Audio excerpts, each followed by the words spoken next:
Hello, hello, everybody. Welcome to the second episode of Investing for the New Age. I'm Tak Low, And I'm Stefan Papp. and today we are going to be talking about basically people leaving the old age. Why people or the old world? Why people are kind of thinking about moving away from the old world, going to kind of new places, new worlds. Yeah, and I guess we can start off with well, at least maybe your experience, Stefan. And going from Austria and finding your way to Yerevan. We can start with kind of those personal stories, and then kind of try to sort them out. But why did you? Why did you leave kind of Austria?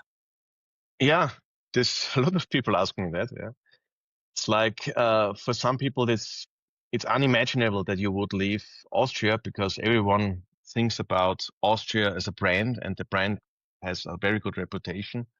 If you tell people, "Well, I'm living in Vienna," people right away assume that everything is perfect, that you live in a paradise, everything is arranged, you have all these old buildings, a little bit something modern.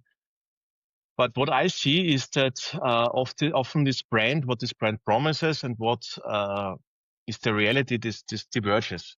Uh, Mm. and Austria is a good place to live if you are very conservative, if you're seeking good work-life balance, social welfare state.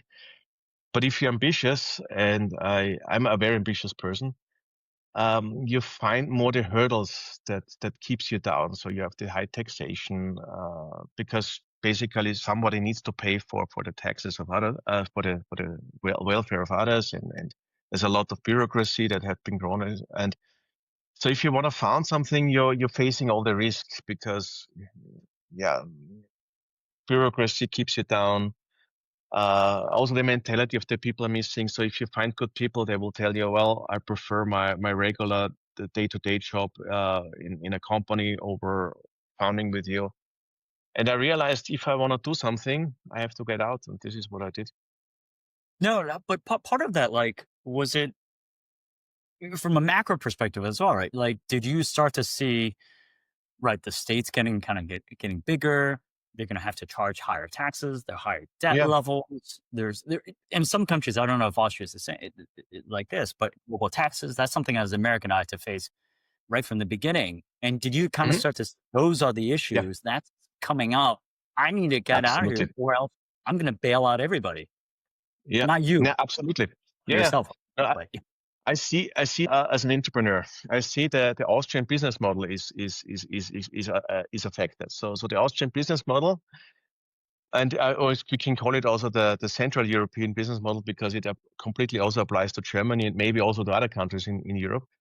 So you had a, a state that took care of a lot of things for the population. So and the state is funded by taxes. And the moment you have a lot of people, young people getting into the workforce, paying taxes, you can kill every problem with money because you every year you earn more as a state, and with that you can found new organizations taking care of that and that and that. So bureaucracy grows, and and Austria was striving on it. We had this social welfare state in the 80s. We had this kind of program where we said, okay, everyone had full employment, everyone has to work, and we rather make debts than having people not working. And this was where the business model was working perfectly fine. We had all the industries built up after the war. Partly this were industry created in the war that have become then transition to something new. Um, and and everyone was saying we have this perfect paradise. We are in Austria, and everyone wants to be in Austria. Nobody wants to be in the communist states. Nobody wants to be in the US where the capitalists are. So we have the perfect world. So this is the Austrian mentality of the 80s, and this now the system is failing because we have the overaging problem. So the state has to pay for uh, a huge of baby boomers that are now retiring. So the state cannot innovate. Austria was also very much, let's say, laid back. So if you look at the industries that we have, all of them are business models out of the 50s. Companies producing steel, okay. I mean, of course, these companies will not go away. But what I see is that we lack innovation. So we have not much unicorns. We don't have a strong startup culture. I mean, many people who found in Austria might say, well, we have startups, but I guess everyone will agree that this culture is not like in US or other places in the world where being a founder is something where everyone congratulates you. Yeah? So in Austria, when you found, people tell you, well, you must Why would you be do that? a risk lover. Why do you do that? You can work for, I don't know, any company in Vienna that is in that text list that have a 9 to 5 job, and you go hiking in the evening and you have your schnitzel on the weekends. Yeah. But I wanted exactly that, and that's why I left. Actually, you made me think two things. One is, I used to go to the Pioneer when I used to live in Europe, right? I used to go to Pioneers, and it's a lovely event, right? It's by the palace, or parts of it is by the palace. I don't know if it's by the palace anymore. And it's very slick. And there's a couple of startups that I thought, and it draws like people from Germany, startups from Germany and Central Europe, that type of thing. But you're right. I think I always said it. It's very hard to replace that culture, right? Yeah. To be honest, I don't think it's possible. Yeah. It has to be a very many, maybe not multiple generations, right? Maybe two generations of let's kickstart this, let's really invest in innovation. That's really kind of puts hearts and minds, and you got to steer the entire ship over. Otherwise, very very hard. And It you know, is. it makes me think like that's one of the reasons why actually you were saying kind of, Austria, people that were in Austria kind of didn't like the capitalists in the US, and it kind of made me think of like Schwarzenegger, right? He went to the US. Yeah. Um, but the US is actually facing these same issues, right? I think, aging population, it's something that I've always had, right? Global taxes that I had to deal with. Mhm. And Yeah. it's in the growing debt. And for me, leaving the US was, look, at some point I'm going to have to pay, right? For everybody else. And I don't see a way to climb out of that hole as a nation. And I'm not even talking about fairness. Maybe I should pay, you know, my share, but it was just like, fundamentally, I think the society has something that it needs to solve, and I didn't think that I individually um or am able to solve it. And yeah, and I think kids these days are young guys. I think if they have an ability or opportunity to kind of work somewhere else, away from the big cities, I actually think that's not a bad idea to do. So, yeah, absolutely. And especially where people are hungry, yeah, so for more. So I remember when I was growing up in Austria, I had this kind of thing. I said, okay, why don't we do more? Yeah, or why don't we build great stuff? Why don't we strive for something bigger? And this is exactly, of course, the limitation that you have in Austria. So I recently listened to a podcast where they talk about space trucks in space, so in the moon. So these trucks are supposed to be on the sent to the moon and operate there. And if you tell this to an Austrian, they would say this is crazy. This never works. This kind of mentality that it's also not worth trying it. Yeah. And when I then compare new places like Dubai is a good example. You see Dubai in the 90s. This was a desert. And now it's a huge city, and everyone is surprised. Wow, how did they do that? And everyone was saying, if you tell them in the 90s, they will build a huge city in the desert. No, that's not possible. No But one, then they no did one it. would believe it. No one would believe it. I actually Yeah, have the Sheikh Maktoum. yeah, Uh, I think I have his book somewhere here. Two of his books, in fact. No, it's at home. But yeah, you're right. No, because it used to be, it's like a pearl trading yeah, port, yeah, right? Something like that. Yeah. yeah. And there's so much other examples also with US now, especially in the construction industry. So there was there's a book called Brackneck about it, where the author compares China with US, and he states that one of the problems that China has, not China, US has, is that the regulations kill it, or that he calls it the lawless state. So to build a high speed railway from LA to San Francisco, takes years. And then in China, this is built in 3 years. And here in US, we talk about decades. And this is the whole thing. It's not restricted to US, of course. I think European Union is far worse. So basically, we are destroying, in a way, the innovativeness by regulation. And I think this is something where the so-called West has to get out of again.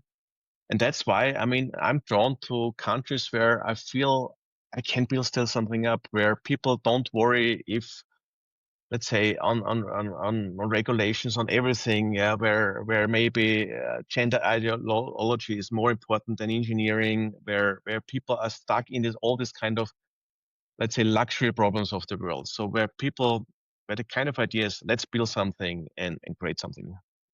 No, I This is agree what with I you. I like. mean, I'm trying to think. It's like, imagine if you were, again, we're old graybeards. If you were in the '80s, like Schwarzenegger, right?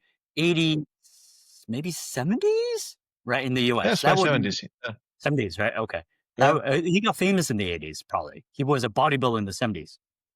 Yeah, in late Yeah, 60s and 70s, he was a bodybuilder, and then Conan, this was his first big role in the 80s. Yeah. in the '80s. Yeah. So it was like, he got there in the right time, and the economy in the U.S. was growing after World War II, right? So it started kind of coming out of that emerge.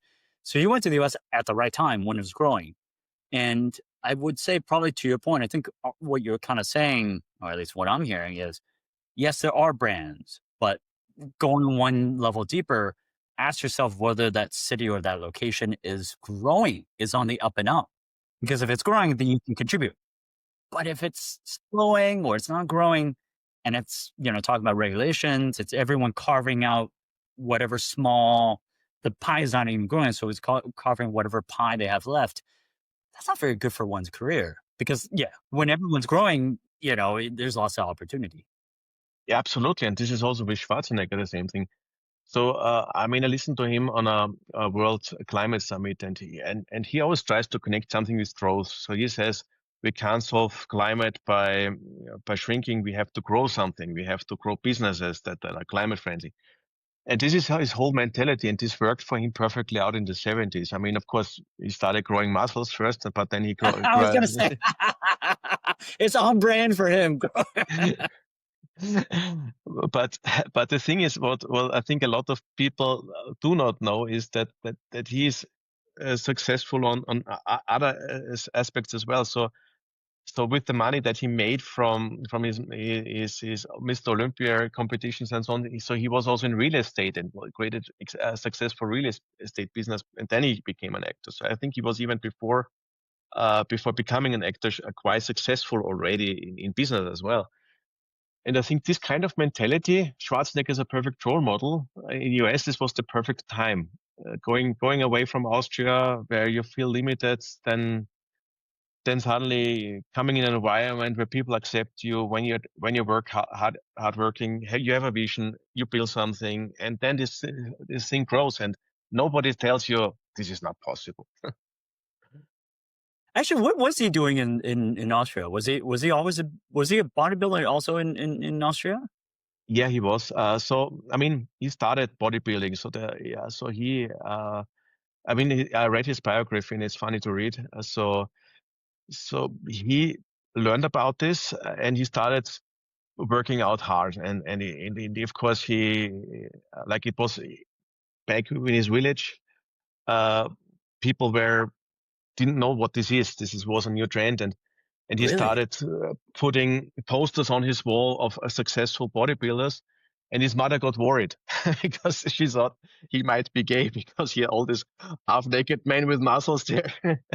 and and he writes in this book that he has and his brother laughed about this when his mother was worried. But he never let himself get down. So he was in the military service. There was a competition. He wasn't allowed to go. He still went to the competition. Faced a military jail time for some days. But he was simply someone who wanted to do something, and he knew that Austria at that time wasn't the space that would give him the success. So if he stayed in Austria, he could maybe create a local bodybuilding center, and that's it. Yeah, yeah, yeah. And So he went first to Germany in Munich, and then somebody told him, Arnold, you have to go to the US, and this is what he did. But and when I think about growth, right? Going back to the growth, when I think about what you're in Armenia, I've always been kind of intrigued about kind of that, I don't know if this is the right word, so ex-Soviet kind of, a core of Romania, Armenia, just because there's a lot of growth, right? Of It is, Croatia, yeah. right? Yeah, it always felt like they were hungrier, right, than Western Europe. And, we see Armenia.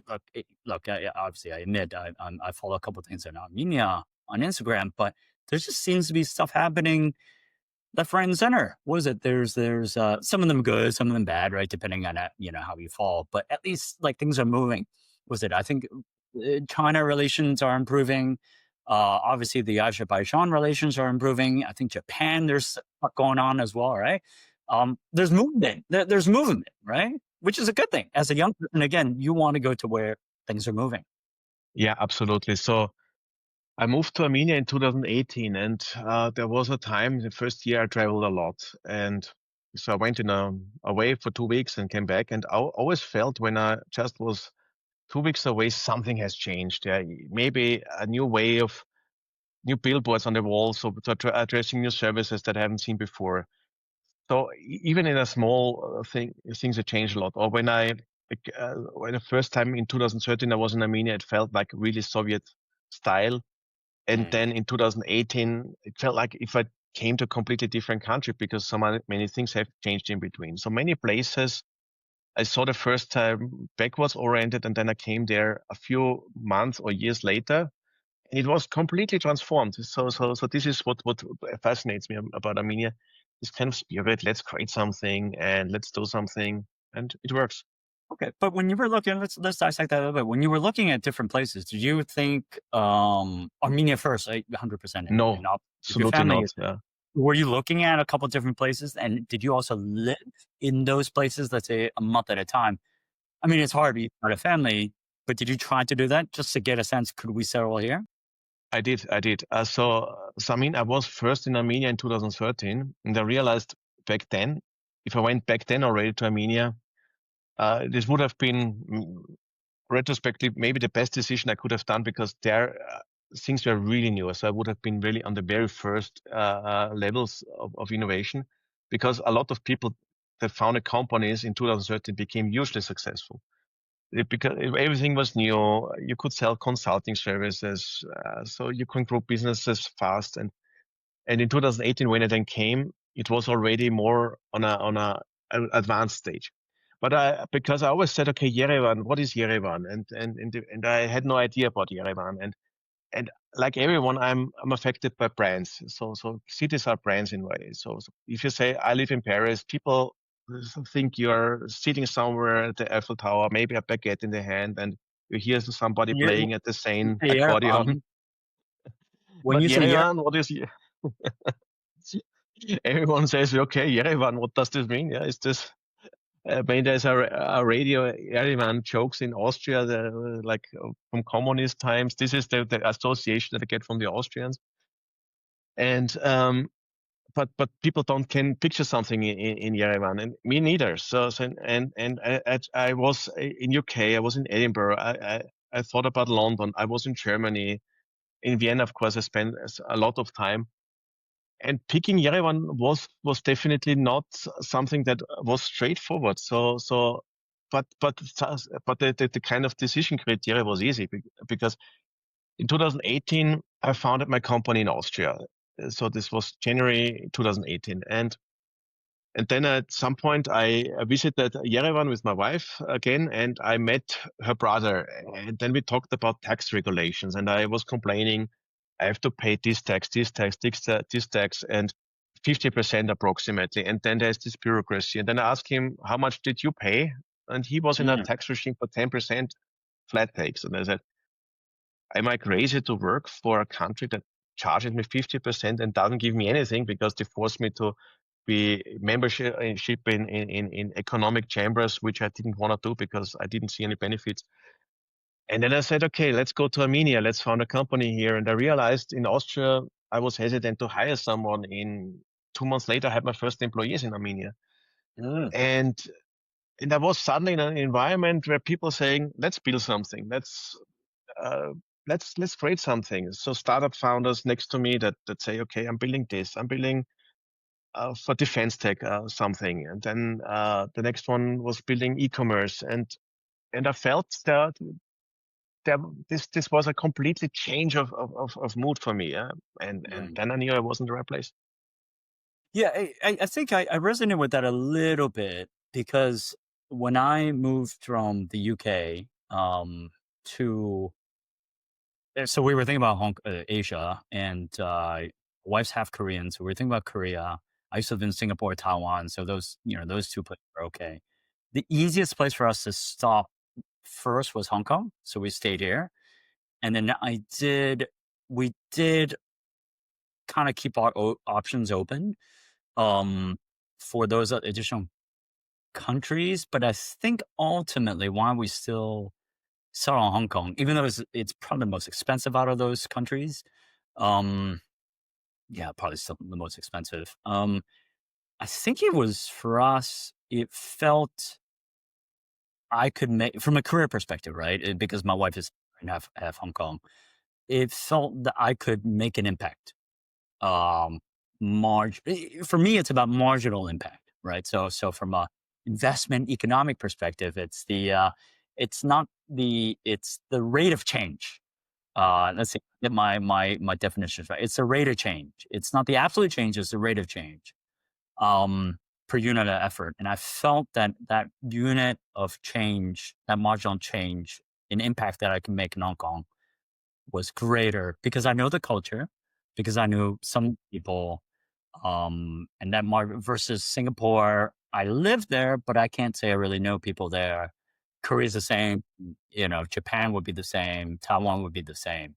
Um, yeah, so that's kind of why I decided ultimately, I think, in Hong Kong. And it feels like that was the same for you, right? Like Yerevan was that marginal impact that you could make Yeah, for yeah, the UK. Yeah, I mean, anywhere else. absolutely. And this this was also for me. So I feel that here things are not saturated yet. So if I look out of my window, I see a lot of things that you can still build, that where you can still improve things. Like infrastructure is partly old and needs to redone. And I can just kind of motivates you because you always feel as an entrepreneur, let's do here, there's something, and you But would don't you get the feeling. Yeah, Yeah. But would you rather be like a big fish in a small pond or a small fish in a big pond? it's a good question. Or do you I think rather the big fish, yeah, because it's in a way with as a big fish you can always also scale out to other territories, especially as an entrepreneur.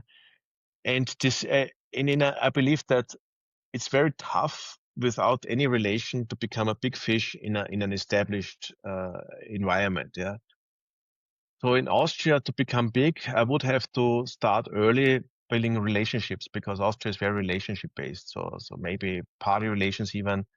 you would have to have And been born in the right family for yeah, like I'm having a guess, right? But like in the UK, yeah, it's like two or three generations, or if not yeah, more, right? yeah, Went to the right school. yeah, yeah. I mean, many people might not agree with me, but I think it's really the case because it depends also on money. Because I met some Austrians who never worried about cash because they had rich families. They knew that okay, I will inherit a big apartment or big apartments at some point, or my the inflow in my family is so big, so there's always something I can get hold of. And when you have this kind of mindset, it's more about what do you do in your life. And Mm. when I was in Austria, I always felt okay, there were high costs of living, and I thought, okay, if I found a company and it doesn't really work well, how to sponsor a somewhat good life. Yeah, and here in Armenia, the thing is, the living costs are lower. So if you work for a while and earn good money and you got low taxes, you have right away this pillar where you say, okay, now I can work for 1 year on a startup. I don't need to worry about money. My kids are well. My family is well. We have good place to live. And this is exactly what's counting. Yeah, going back to that kind of that legacy kind of generational thing. I mean, I feel maybe I feel, but it is hard to be a big fish in a big pond because you do need those connections, you need those relationships, and I think oftentimes, okay, I'm getting to actually my point. Oftentimes, a lot of people think the American dream, right, and say I got to go to America. Um, I actually don't think it's true. I think um, maybe early on in a country, you have that opportunity, right? In the 60s and the 70s Yeah. for sure. But once a society is mature, like in Austria, and I don't know, again, I don't know Austria, but I know the UK well.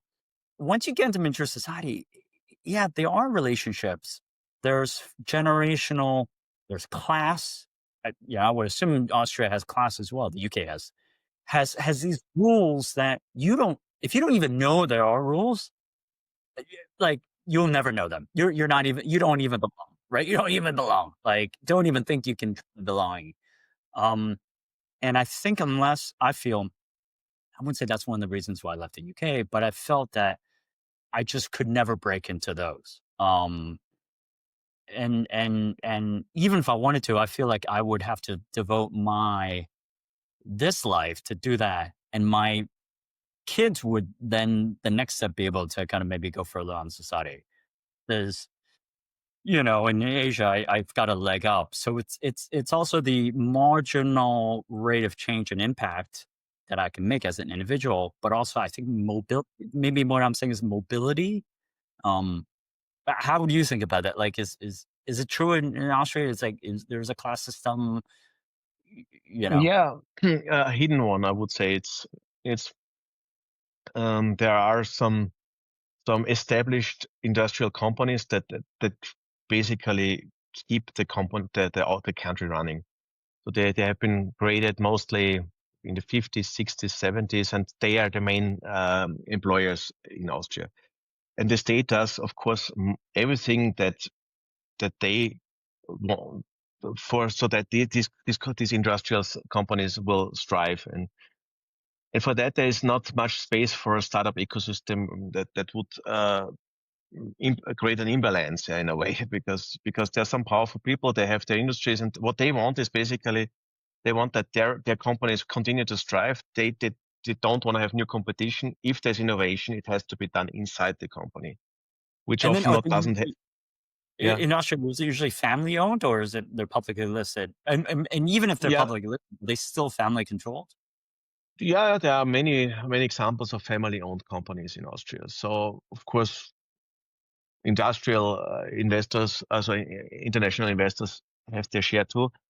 But you would find a lot of exactly family-owned companies. They have been founded, let's say, 100 years ago. You see still like the legacy about the founder somewhere, and the story romanticized somewhere in the company halls. And then the descendants are proud to be yeah to talk about their forefathers, their founder. This happens very often. Yeah, I and found, sorry, yeah, go ahead. no, this Yeah, I found the UK is actually like that. And there are some hidden rules. Actually, when I lived in Europe, actually, what I found the Swedes to be actually, for some reason, I felt the Swedes were I don't know, were harder to penetrate than anything else. I don't know if you've ever done business in Sweden, but it's like oh man, what's that family that owns almost everything? Oh gosh, I forget. It's like the dragon, the girl with the dragon's tattoo. It's that family. Um, that owns yeah, everything. Wallenbergs, the Wallenbergs. Wallenbergs. Yeah, they literally own everything. So I was like, oh, but having said that, like the Swedish startups culture is actually pretty decent. So I don't know. Maybe it's not one or the other. Yeah, could be. So, I mean, I think now many countries realize they need startups. It's just a question Even Austria does realize that. Yeah? And the Mm, question is just now, how fast are they in the execution, and are the right people at the helm that really know what to do? Because often this is also an Austrian problem, that a lot of people think they know what to do, but they don't. yeah, So yeah. especially if you grow up this kind of party culture, not party culture in terms of political parties. So you're established in one political party, you're socialized there, and then you, after many years, you suddenly get a high position, and then you have something to decide. Many people who decide, they don't have a clue what they're deciding about. This is often so. There's a funny story in Austria with like universities. So we have one of the leading AI researcher, Sephoraiter in JKU in Linz. So this is the university in Linz, and they do amazing stuff. And then instead of giving this man a lot of money, say create a startup culture around you, or giving him someone who creates a startup culture around him, maybe that's even more, because then he can research. This would be the right thing to do, and focus on artificial intelligence early on, becoming here a game changer. But then they have some ideas about a digital university in the same town, where just those people who have the political influence would get their Mhm. jobs, and where, so this kind of thing, this is preventing. So you need to get this kind of entrepreneurial spirit into politics, that they say we decide really what's best for the country from an entrepreneurial point of view. And this is the problem. I see that bureaucrats don't yet get that they're part of the problem instead of solving them. Well, I think it's a hard, having advised the home from government. I've done some work with the Estonian government. I think it is hard, right? I wouldn't fault all the politicians just because they don't come from that Yeah, vein, of right? They course. don't Yeah. come from that background, and so some might know, or some might not know they're a problem. Some might know they're the problem, but don't know how to fix it. And then I guess very few minority that know they're the problem also know what they want to fix. But then there's also the execution part, really. Yeah. And also the question is, can you fix it in some countries? Right? No, 100%. Right? Yeah. So, I To mean, also, go ahead.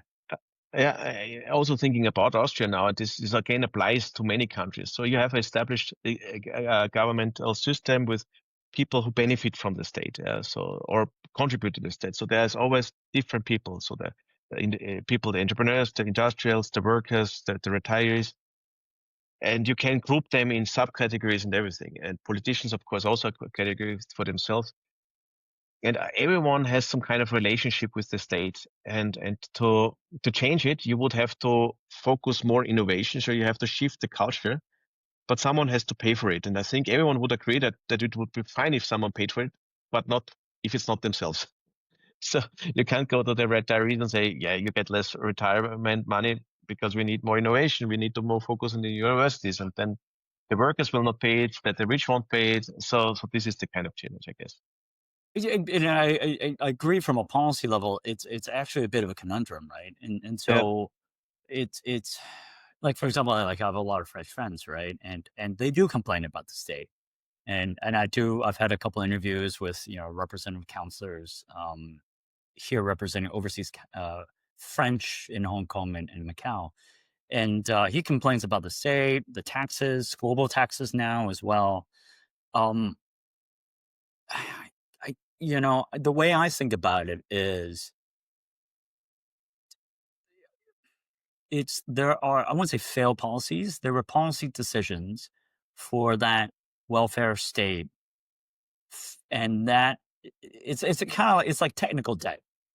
It's Yeah, kind of like policy debt, right? Like bad decision. And now you have to face the consequences of those decisions. It's not a good or bad thing. It is what it is. it And is what I'm it is. right. It is what it is. Until you solve that issue, there's not much that can be done. And I think, again, I don't blame the state. I think probably all states were well-meaning. Whether it was the colonial baggage, whether it's like feeling guilt, whatever, right? Mhm. There's elements of it all. So I think it has to go through this wave. But then I'll bring it back to as the individual. I think it's partly, you know, do you want to do that? Do you want to sign yourself up and pay into the state and pay into, I'm just imagining 20-year-old. Do you want to pay into that and help bail the state out? Or do you want to create your own future outside, let's say, for example, friends, and then build a future, and let the state kind of figure out where it is? And then look, if you're patriotically French, yeah, awesome, right? I have no problem with that. Maybe at some point, then figure out how to bring it back to France, right? After Yeah. you've grown, because I think if you wait until the state figures out itself, you're giving up, the next 10 or 15 years of your growth for that. I'm not quite sure that makes sense. Even if you're not trying to be selfish, I'm just saying you can grow faster somewhere else and bring it back into the state, right? After Yeah. you've grown rich, and you can bring the company back to France, right? And you can figure out a deal where it's like, yeah, maybe I don't pay all the taxes that I owe, but I'll, look, and I hire people from whatever town. I can pay ongoing future taxes, that type of thing. Yeah. I mean, I think this would be a perfect model. The question is just, would is this executable in a state? Yeah. So this is the kind of thing. I also believe that many politicians might even know what needs to be done, or at least not, maybe not the politician, but some kind of research analyst who analyze the state and what's going on. But I think it's also partly simply not executable. And I think we have many examples in Europe where parties tried to change something and they got punished by the voter because the voter didn't get what they were trying to do. So if you touch a retirement system in Central Europe, this means the next election, yeah, somebody else rules. This is unfortunate, but and in a way, often I think it's maybe not the politics alone; it's more the voters. So the voters, Yeah, they yeah, like the yeah. insights and believe in a democracy. I The agree. curse. I agree. Yeah, no, I Uh, agree. So okay, so that's contributing to actually how I think that system and yeah, that baby boomer generation kind of have to, ki- have to, the polite way of calling this, have to kind of just expunge themselves. Kind of have to, like, right. The state has to shrink. They have to, unfortunately, die away, yeah, and then the system kind of starts over, right? yeah, yeah. This in the end will happen, and this will take a lot of time. The question is, do people want to stay so Yes. long until this happen in Europe or so? Because this is what I think is a lot of people still live in the mindset. I live in the paradise. Yeah. But if you look in many places in Europe, people don't in it. I think a lot of people don't see it as paradise anymore. Maybe it's just not yet the kind of realization. That this is really not a paradise. So I see in Austria a lot of people say, "Yeah, I'm unhappy. I'm complaining about this and this and this." So Austria has the reputation for complaining. So you have to be cautious if they wouldn't complain anyways. But I feel it got worse. So I talk regularly with my friends, and I feel that people are more unhappy. And when I ask people, everyone says, "Yeah, things got worse. So we have less social benefits because everything has. I mean, this is the only way you can cut costs because you pay anything, you can't change the taxes, you can't. So you start cutting the services. So then you wait longer for surgeries, you wait longer for your medical services, you get more limited. So you gradually things go away, and people feel that this kind of social security fading away, and then they get impatient, they get annoyed easily. And the question is, when you're young enough, is there another way to get out of this kind of system and saying, okay, I'm starting somewhere else new where I don't have to pay 25 years mortgage to have real estate, where I simply say, I start over and maybe at some point I return and see and have my retirement at my old home. Okay, let's say out of 10 friends, how many actually not just complain, but actually have said, "Oh, you've moved away. I'd love to learn how to move away as well." Many tell me that. Maybe most of the people not don't right away want to come to Armenia. This is of course also clear because they don't know Armenia. I always say check out Armenia and make your decision then afterwards. But uh, but I remember in Reddit I often write about that. I'm basically an expat, and I meet also a lot of people in the Armenian expat community, Mm, and many people tell me their blockage point, and one of them is of course job related. So people say, oh, if I could go to another country, will I find again a good job? Often the question is, do you have already a good job? Because maybe this is so maybe you find a better job because maybe your job is not as good as you think it is. mm, But work is definitely a consideration. Upbringing of family is a consideration. So if there's a new language, do my kids have to learn a new language? And how are they school? What do I do if they're mobbed? What do I do if I don't know the system? So what can happen to me there? And so I think one thing what everyone can do is reaching out. We're living in a time where we're all connected, and talk to people how they feel in your dream country, and kind of expat communities.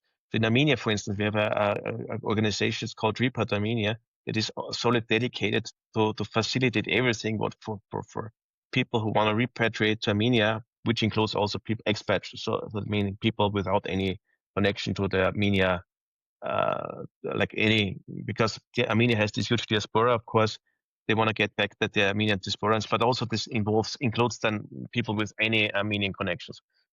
mm. And I'm pretty sure they exist in all the countries. Then if you're a digital nomad or something like that, or if you're working in that kind of field, there are also countries starting to make it attractive for young people to join their countries, because this is what I believe is the kind of killer argument. This is also a story that I want to bring up still with California. So I met my wife in California, I don't know. and when I was there with her, we met up in a place to have a nice evening, and then I counted. Okay, so three people were originally from India, two in biotech, one in computer science. Then there was someone from Saudi Arabia, my wife Armenian, me Austrian. The only American, he was black, so just to underline the diversity. But we all felt like together as a group, and the reason why we felt as a group was because we all had life goals, we all had a vision, we were smart people trying to achieve something, and we felt like Californians in a way. We were all Mm, sitting together. There was no language barrier. Everyone spoke English. Everyone had brilliant ideas about the future, and if you create such a culture in a country, then migration becomes exactly what you're looking after. And at mm. the moment, migration in Europe is extremely negative connoted, because everyone says, oh, they're coming some people Yes. from some countries where there's low education, maybe criminal people migrate, people with doubtful motives. And I think we have to connotate migration positively by offering exactly this kind of migration. So a lot of countries doing it.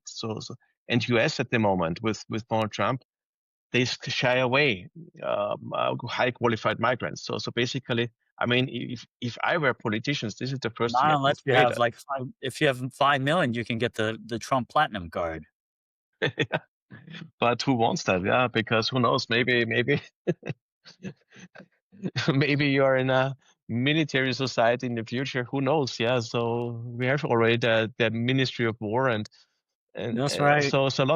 so many people are now going away from US, and you have scientists going away, and this is a huge opportunity for every country in the world. Create an environment where smart people want to live in, and support them creating their startups, and yeah, Well, but that you make a is really good point. Like migration, immigration as a word, right? Like I'm actually pretty sensitive to words, right? So sensitive in the sense like we're both writers, right? So like immigration itself is not a bad word. It's just the meaning conferred to it. And right now, in certain places, it means one thing, negative, and you just explain the case for it being a positive.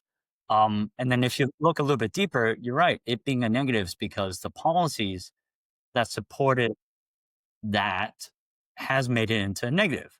You know, if let's say, as much as Trump's policies, I don't like Trump. On the other hand, right, if you say, oh, look, if you have 5 million, if a society has as or a city or let's say a country only has immigration where it's like, okay, if you have 5 million, you can golden visa type of thing, right? You are automatically that country will elevate itself, right? Because you're only importing, if you will, high quality Yeah, people. yeah, Um, absolutely. Yeah. right. So it's not necessarily a bad thing. Yeah. I, And if you give them a room where they can strive, they will never, culture will never be a problem, but a benefit. This is the kind of thing. So, because culture can become a problem when people feel that they are isolated, because then they clinch more on their own culture, then they become nationalistic, then they get even crazy ideas of defending their own country outside, even they get paid social welfare. So then all this kind of mess comes in, yeah, and but if you create this on an opportunistic way, then it's perfect. Yeah, I mean, in Central Europe, I think the biggest mistake they can do is they forbid asylum seekers to work. I mean, so they create automatically problems. Yeah, it's because they will be bored, they will feel frustrated, they can't do anything, and then they try to look for something. Maybe it's religion, maybe it's culture, but often in the wrong way. Yeah, this is sad. back to the issue of like people that at least Austrians that you've talked to, where have they thought about? What are some of the cities that pop up and say, "Hey, I'm interested in thinking about going to that city, or at least I'm willing to investigate." Yeah, so many Austrians might go to Switzerland because they say it's more like innovative. But of course, the major holdback in Switzerland is the costs. So living costs Mhm. in Switzerland is huge. But at least you have elite university, ETH Zurich, where you feel like you're creating something. It's not like that you are Europe killing itself with the bureaucracy, especially data protection, the regular supply chain management. So the problem with bureaucrats is always they think they solve problems by adding more bureaucrats on top, and instead of taking it away. And all the entrepreneurs I talk with Europe, I mean, nobody is really happy what was happening in the last 10 years. And if they don't change anything, then Europe has a huge problem, I think. So you don't have it in Switzerland, but then you have the higher living costs. I mean, of course, some people say Spain, Portugal. Yes, Uh, of course. Yeah. this Especially back this then, is they like, had was it buy a property type of thing. yeah, this is definitely one thing. I know someone who went to Norway, then because also they not EU. This was his kind of motive. Ah, right. I was like, do they really like to ski? Is that Yeah. And so South America is a risky bet, of course, for some, but I think South America has some nice places to be, and people think about South America crime, yeah, so like street crime and you're being stabbed somewhere. But I was South America for 6 months, I mean, it's ages ago, but it's I feel South America has a lot of things to offer, and it's this kind of brand of being a dangerous place. Maybe some areas are dangerous, but it's also yeah. Europe has dangerous areas. So South America could be interesting. So because there's a growing society, no waging, I think there are many places people overlook. Yeah. Mm. And yeah, I mean, I hope Armenia. So some people not on the top list of people, but I make advertisements. Yeah. Because I remember in the UK, people were saying Dubai, so that seems to be like a popular Yeah. place. Dubai, Yeah. um, Dubai. obviously, in the from the English perspective. Yeah, from the English perspective, if you speak plain, proper English and you look representative, there's so much places for you where, as an Englishman, you land well. So I mean, I remember this. I saw so much British people. They're saying, "Oh yeah, I'm now in Dubai." They're representative.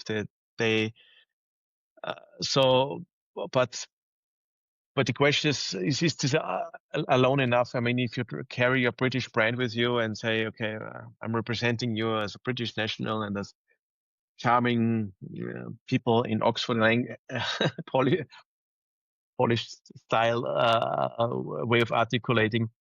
I don't know if this is enough. Yeah, I mean Dubai. I know also Armenia. A lot of Armenians go to Dubai, but the question That's with right. Dubai Yeah, is, that's right. yeah, That's right. The crypto guys. That's right. They went the to crypto Dubai. guys. Yeah, crypto is huge in Dubai.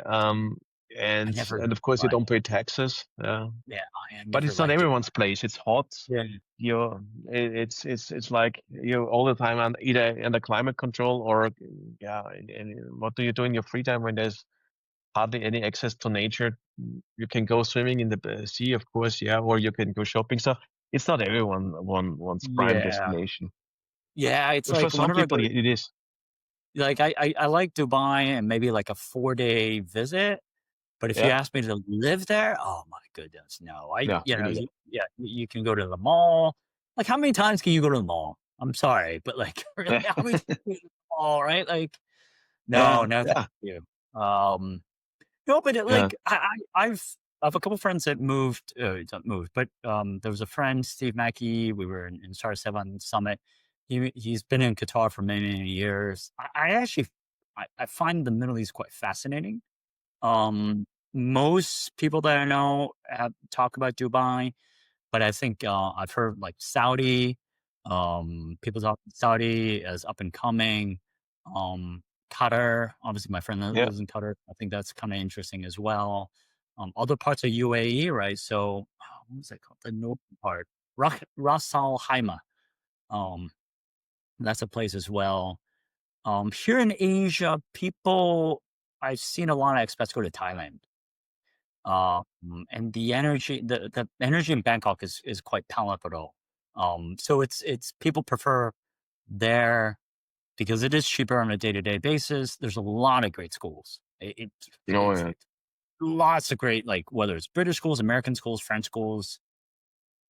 I'm trying to think how the Italian schools, maybe like a German school, Japanese school. So there's like plenty of schools. So people really, really like that. Singapore is still a pretty like popular place.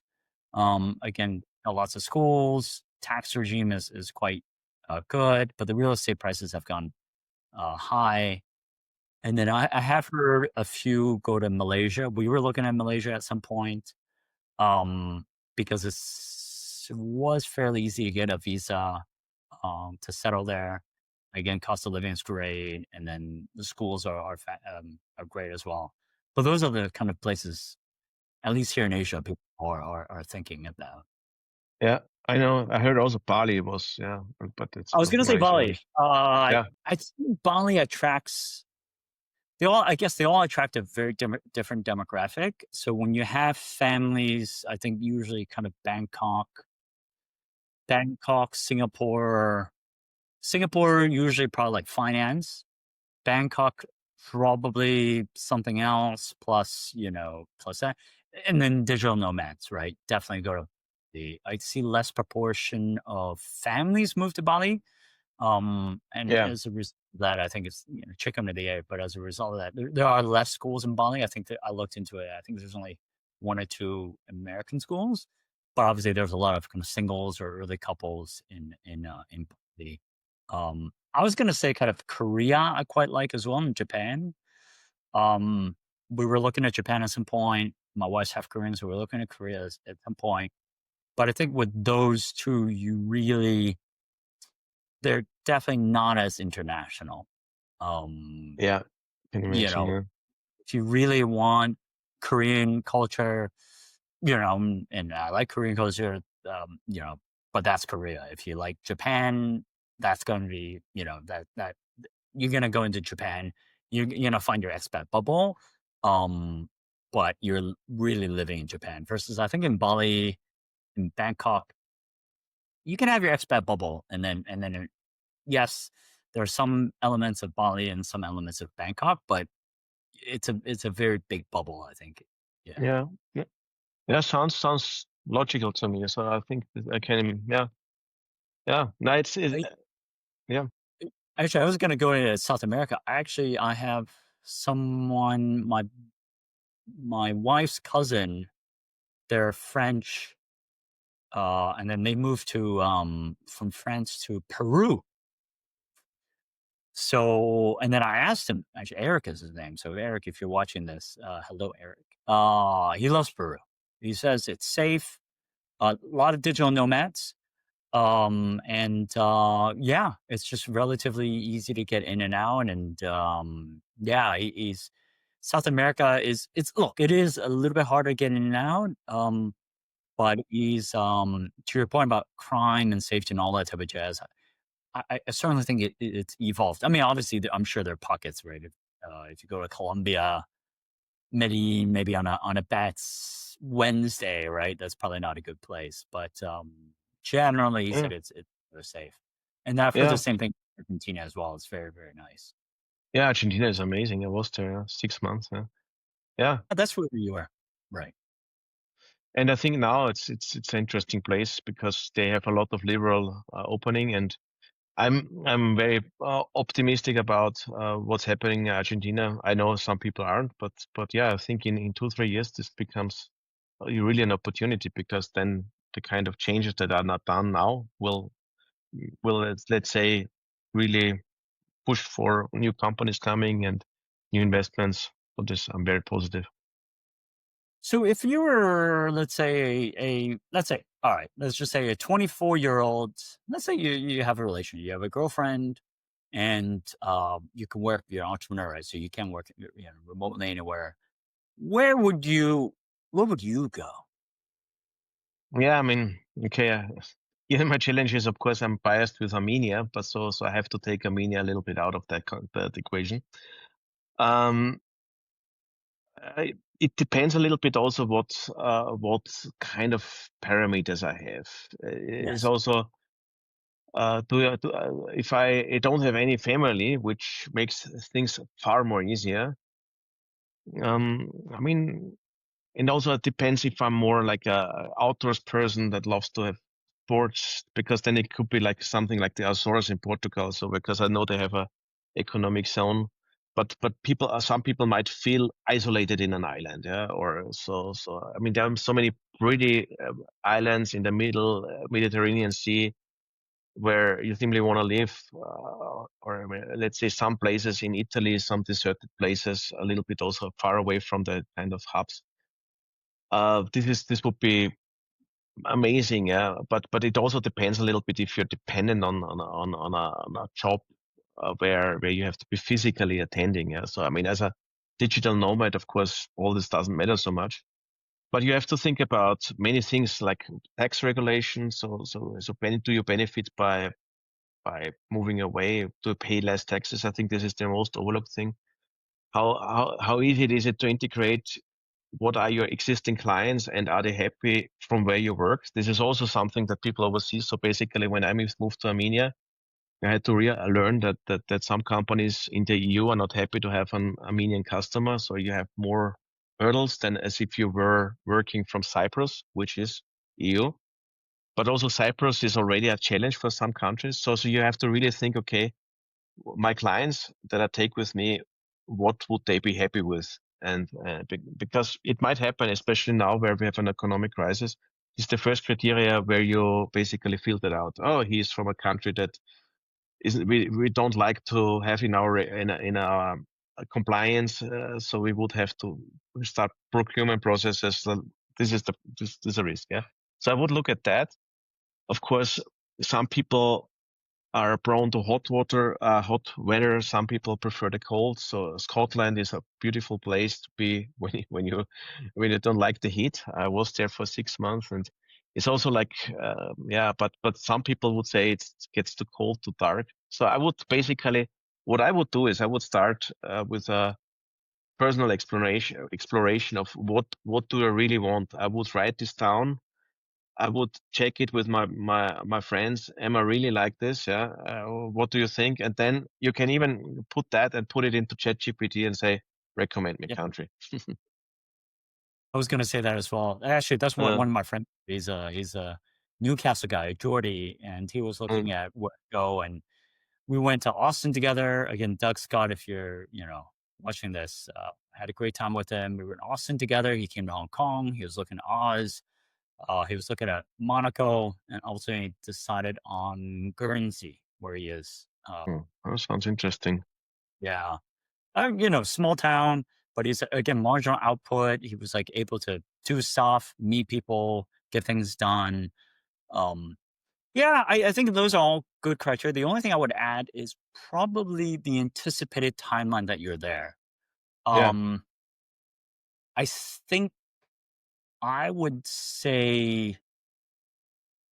I would say just personally, I would expect to be in a place for about 10 years.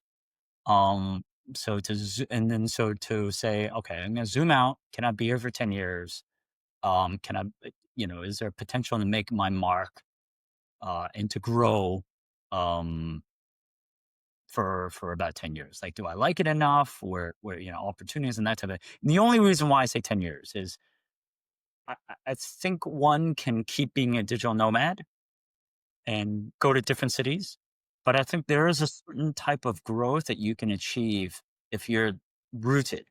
I don't know if Yeah. that's, you know what Yeah, I that's mean, true. but Yeah. right, like in a community, you're contributing, you're meeting friends, and I know some people don't like that, but I really think it's valuable. So I would say probably a minimum of 10 years. Um, yeah, to have that time frame Yeah. in mind. Um, And when you mentioned 10 years, I mean, and you mentioned before 24 years, I mean, then there also the family planning comes into place. Yeah? So some people might say this is the perfect time for planning family. And then you should also pick a place where you say, okay, I want to have at least my kids in the kindergarten and I want to feel well. I mean, for instance, in Armenia, we have this is one of the reasons why people come to Armenia because childcare is affordable. So you can always buy a nanny or let's say pay a nanny for services. So a lot of people where I live, they have nannies that take care of the kids because when they're too busy, and school system is great. So this is also one thing that people have to keep in mind. Do I want to bring a family into the place or not? But the family can make it more complicated, and also it's far more difficult to move when you have the family already than yeah. Actually, and let's dissect it a little bit further. I think it's like a different framework and decision when you're, let's say, single plus girlfriend or Mm, boyfriend. Then I guess when you have a family, you're kind of still in that phase. Let's say early phase or early kind of kids. You're kind of in an early phase, single family, boyfriend girlfriend until I'd say maybe until before schooling age. Then from right? Would you agree? And then schooling age to like, I guess high school is one phase. And then once they're out of house, that's another phase. yeah, yeah, Would you agree?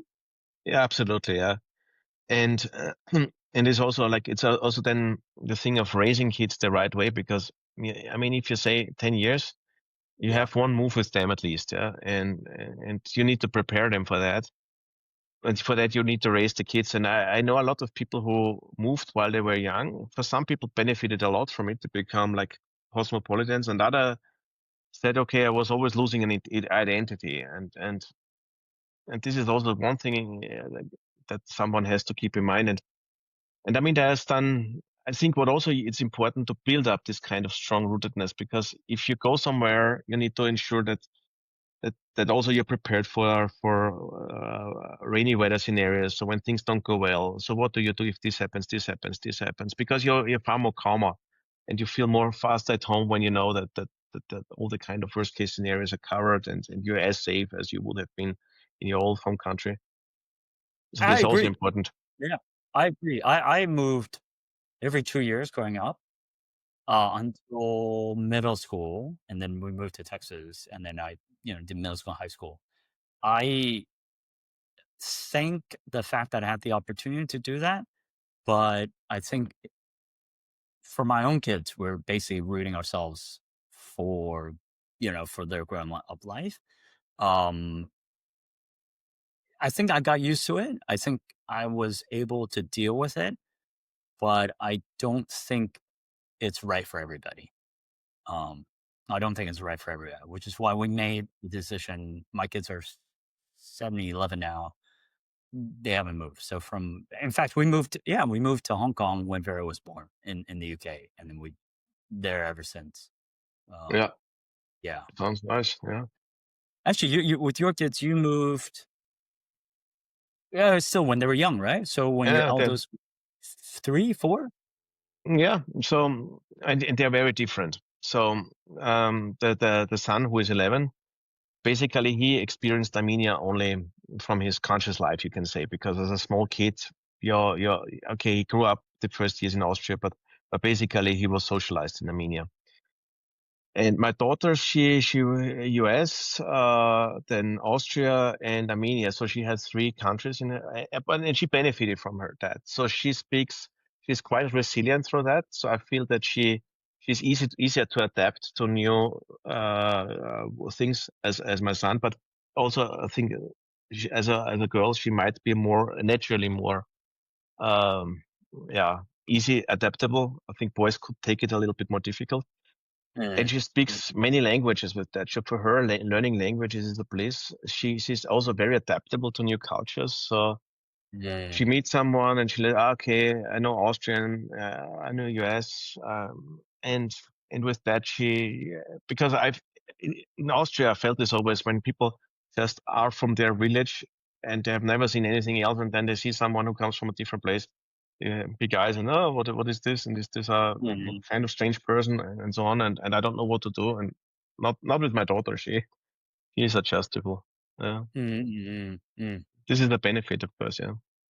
And then knowing the different phases, I think we talked about if you're 20-year-old, what are some of the considerations? I think then we moved to like families, and we talked a little bit about that.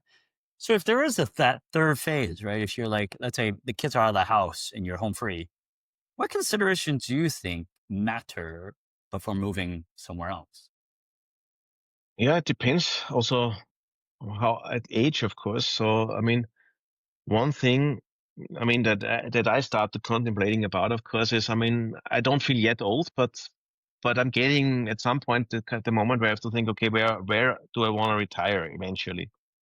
And then, of course, the medical system is the kind of most important thing. So for me, I mean, I am now in Armenia, and the Armenian language is quite tough to learn.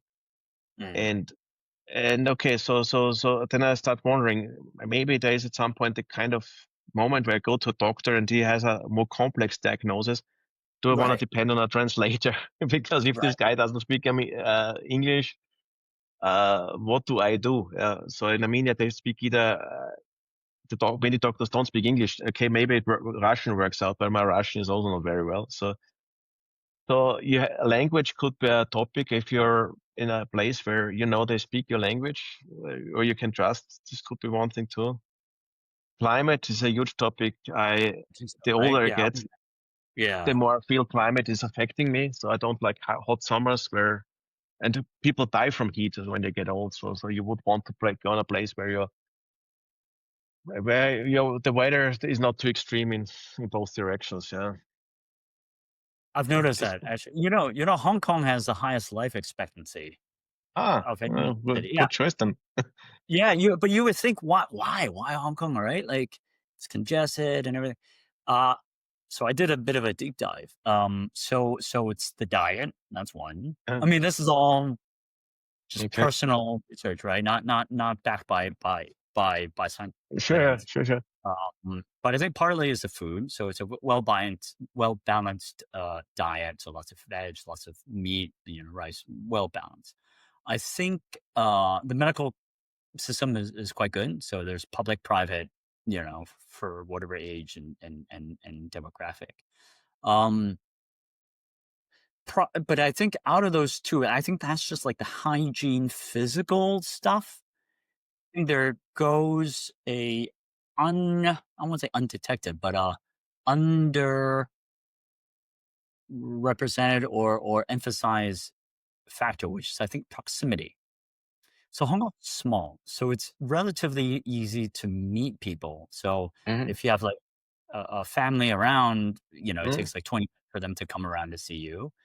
Then it's also because everything's so compact, you'll find friends, and then you'll see all the friends kinda come together and do, like, tai chi in the morning, or they do dim sum together.